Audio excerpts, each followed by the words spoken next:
The 1st of September 1939.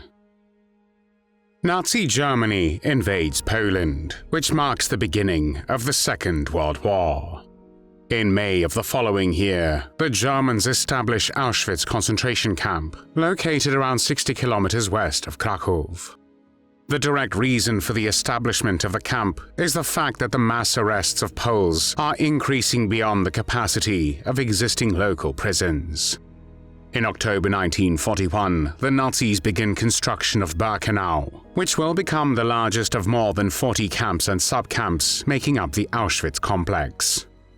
From March 1942, Auschwitz-Birkenau plays a central role in the German effort to kill the Jews of Europe, and approximately 1 million people, probably about 90% of the victims of Auschwitz concentration camp, will die there.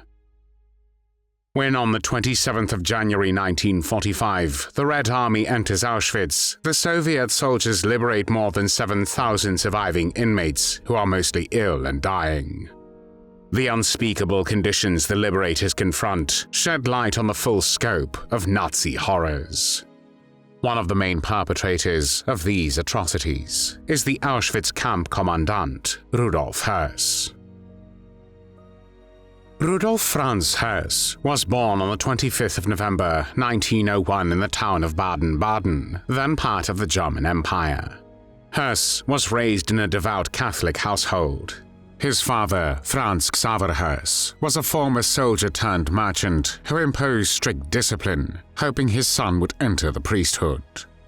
Yet even as a teenager, Rudolf gravitated toward military ideals, inspired by his father's stories and Germany's imperial culture.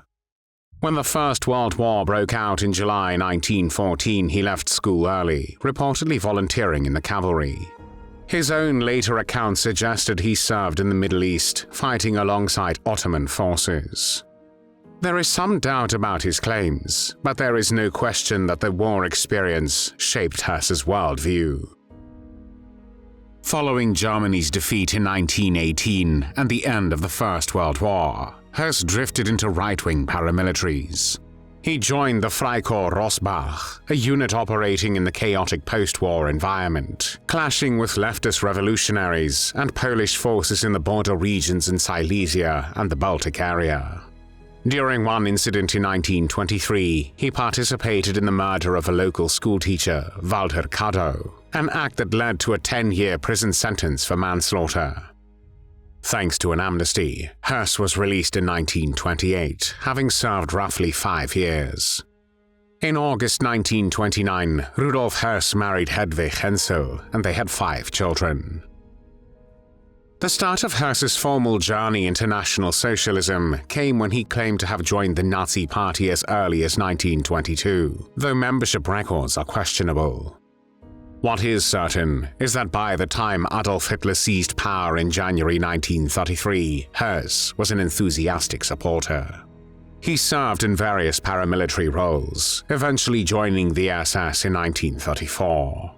His early SS service placed him in Dachau, the prototype concentration camp near Munich, where he learned the methods of controlling and terrorizing prisoners that would become integral to all Nazi camps.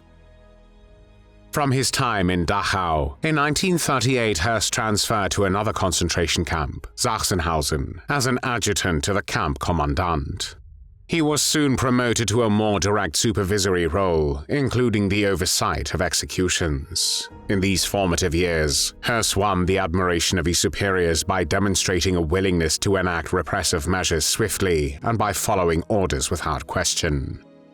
His methodical nature, combined with an apparent lack of personal sadism, he described himself as guided solely by duty, made him stand out in the eyes of the SS hierarchy. Indeed, many who worked in the concentration camp system sought to fuse terror with personal cruelty, but Höss seemed primarily focused on procedural efficiency rather than direct brutality. The Second World War began on the 1st of September 1939, when Nazi Germany invaded Poland. By 1940, the Nazi leadership decided to repurpose a former Polish military barracks in the town of Auschwitz into a new concentration camp. Recognizing Höss's reliability and organizational skills, the SS assigned him to oversee this emerging site. In May 1940, he arrived in southern Poland to assume command of what would become the most infamous concentration and extermination camp, Auschwitz. At first, Auschwitz I functioned much like other Nazi camps, holding political prisoners and forced laborers under harsh conditions. Yet the site's location, easily reached by rail and isolated enough to conceal large-scale atrocities, soon proved ideal for a more sinister purpose. In 1941, when the Nazi regime shifted from persecution to the systematic mass murder of Europe's Jews, Auschwitz became central to Hitler's vision of genocide. Höss later claimed he personally received orders from Heinrich Himmler, the head of the SS, to expand Auschwitz and implement gassing as the primary killing method.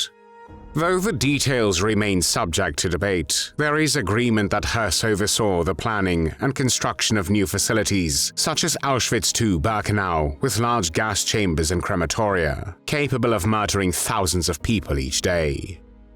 Zyklon B, initially used as a pesticide, was introduced as the primary agent of execution.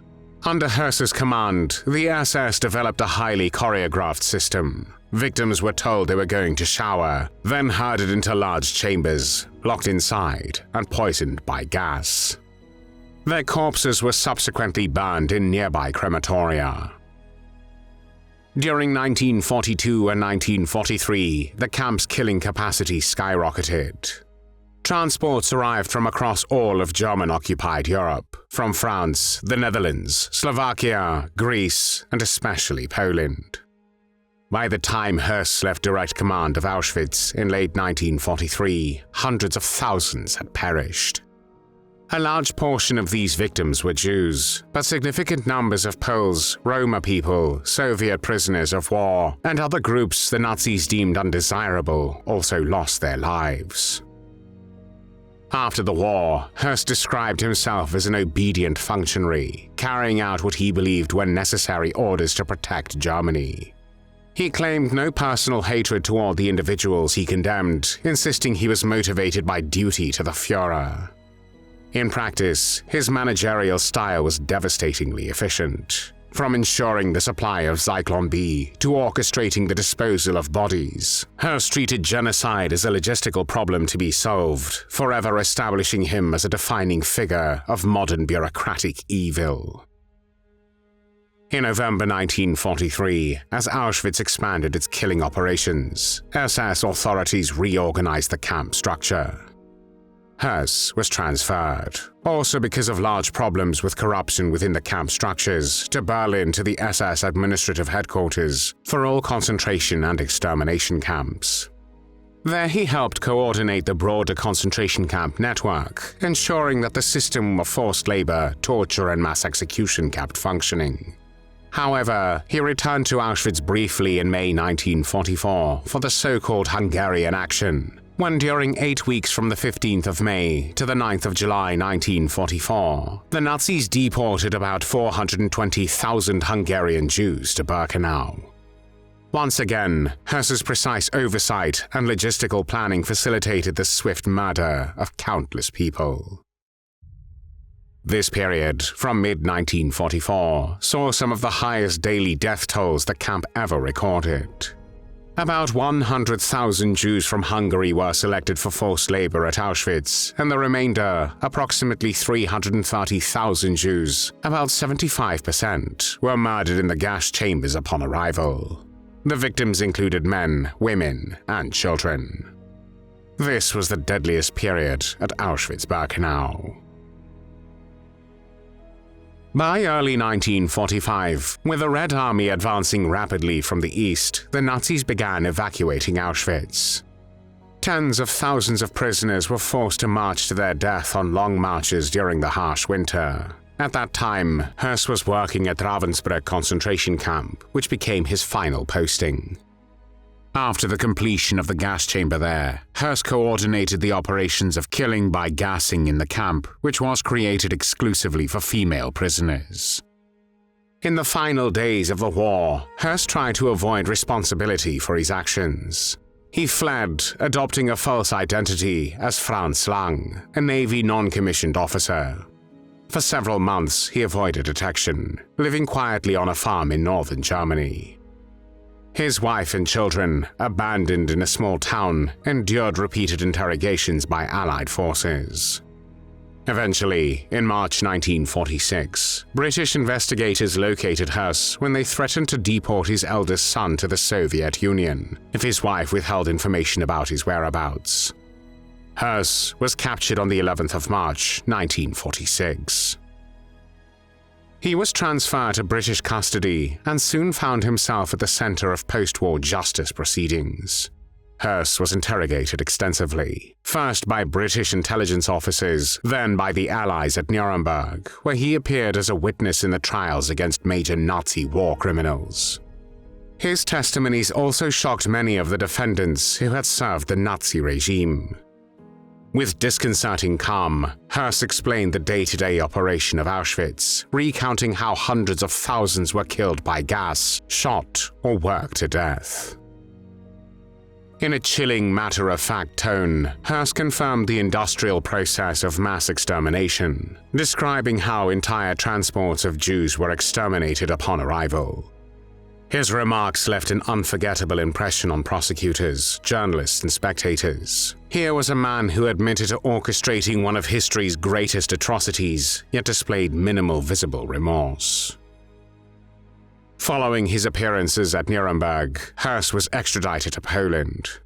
There he stood trial before the Polish Supreme National Tribunal in Warsaw in March 1947, answering for his role in the genocide carried out at Auschwitz.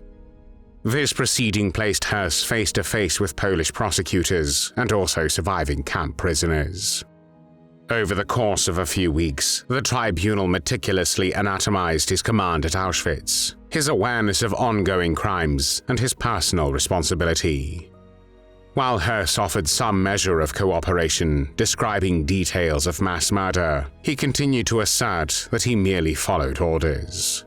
He implied that his own moral qualms were secondary to an oath of obedience to the Nazi regime and Adolf Hitler. In his post-war writings, an autobiography drafted in Polish prison, he portrayed himself as a dutiful soldier, someone who believed in Hitler's worldview without fully questioning the moral enormity of his tasks. He saw himself as a cog in the wheel of the great extermination machine created by the Third Reich. On the 2nd of April 1947, the court handed down a death sentence. Like many other Nazi functionaries tried in Poland, Höss had little recourse to appeal and resigned himself to his fate.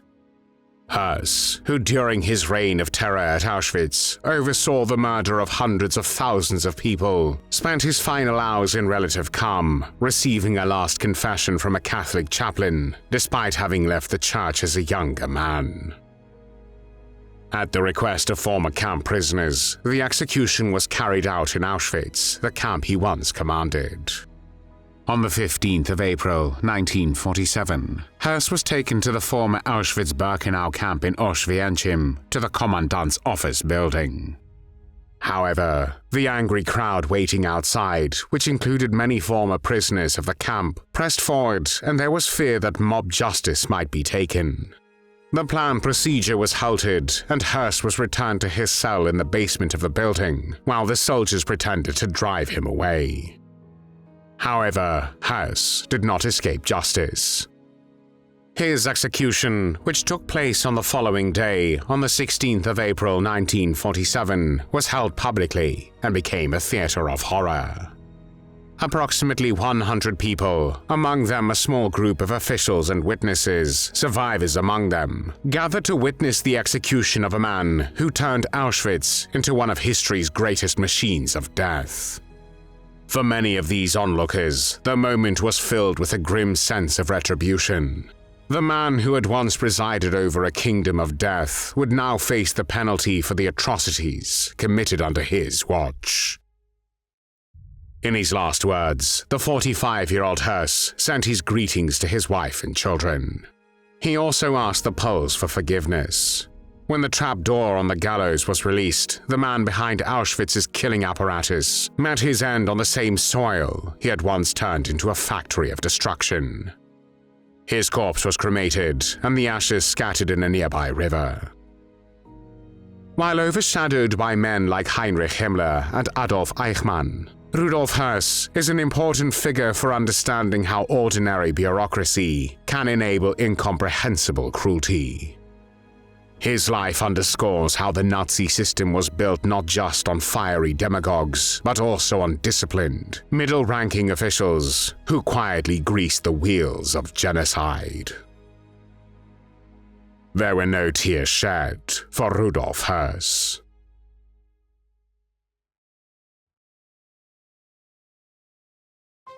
Thanks for watching the World History Channel.